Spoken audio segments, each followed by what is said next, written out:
Chapitre 14. La tête de la sorcière. À l'aube, nous étions loin au sud, dans les collines. La pluie tombait dru et me trempait jusqu'aux os. La tête en bas, j'étais ballotté inconfortablement contre le flanc du cheval et ne voyais rien d'autre que le sol boueux. J'eus un premier aperçu du fort de Steig quand on me reposa sur le sol et qu'on me libéra les jambes. Une gigantesque muraille en forme d'anneau, faite de pierres sèches adroitement positionnées les unes sur les autres, sans ciment ni mortier. Les cavaliers mirent pied à terre et je compris vite pourquoi.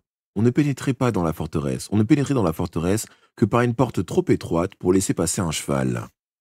Une fois cette ouverture franchie, je découvris l'intérieur du refuge des mages. Il n'y avait pas de toit et 9 volets d'escalier en pierre conduisaient au rempart, d'où l'on pouvait repousser les attaquants. Ici et là se dressaient de nombreux bâtiments de bois qui paraissaient récents en comparaison à l'ancienneté du fort. La plupart semblaient servir de logement. Au centre, un plus grand, de forme ronde, devait avoir un autre usage. C'est vers lui que l'on me conduisit. Pourtant, on n'y entrâme pas. On me fit asseoir par terre dans la boue, encadré par quelques gardes armés d'épées. Tandis que nous attendions, l'étroite ouverture par laquelle nous avions pénétré dans le fort fut...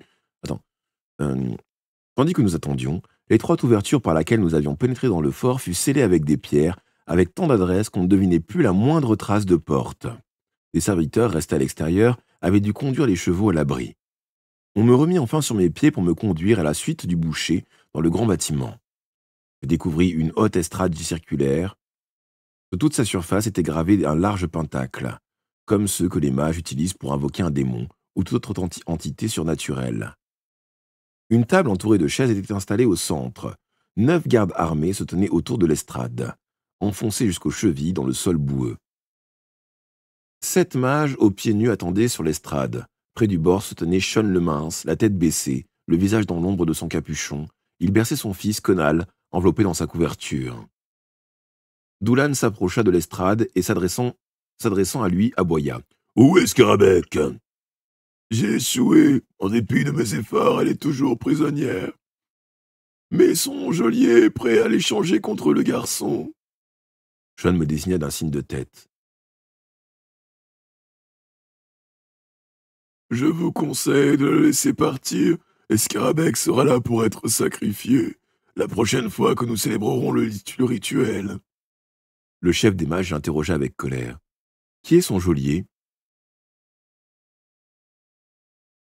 Qui est son geôlier ?» Sean le mince releva la tête, et de la main gauche repoussa son capuchon.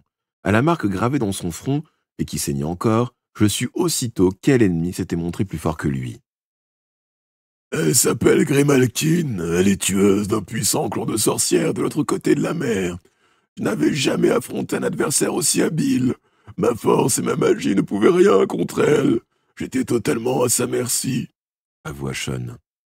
Un nouvel espoir m'envahit soudain. Grimalkin était ici.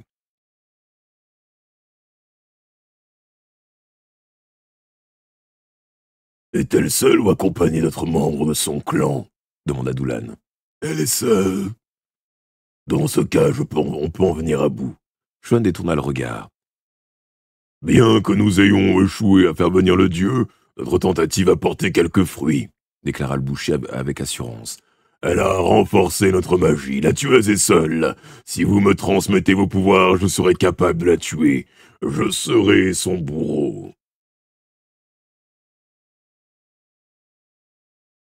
Doulan baissa la tête et se mit à marmonner en ancien langage. Il faisait appel à la magie noire. Les 7 autres mages s'agenouillèrent au bord de l'estrade et psalmodièrent ensemble. Puis, s'approchant de Doulan, ils étendirent chacun une main pour la poser sur ses bras, ses épaules, sa nuque, son dos et sa poitrine. La psalmodie reprit. Bientôt, l'homme qu'ils nommaient le boucher ferma les yeux et fut secoué de tremblements. Doulan était déjà d'une force redoutable, il allait devenir encore plus dangereux. Au moins, au point de représenter une réelle menace pour Grimalkin. Enfin, les mages se turent et retirèrent leurs mains.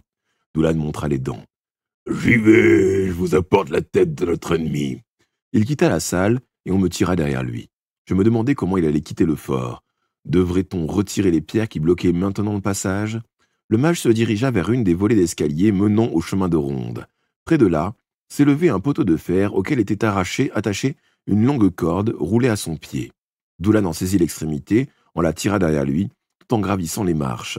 Arrivé en haut, il la jeta à l'extérieur du mur, puis il enjamba le parapet et disparut. Quelques instants plus tard, il lança un appel. Un des gardes alla à la corde. Lorsque son extrémité reparut en haut du rempart, elle glissa le long des marches, tel un serpent.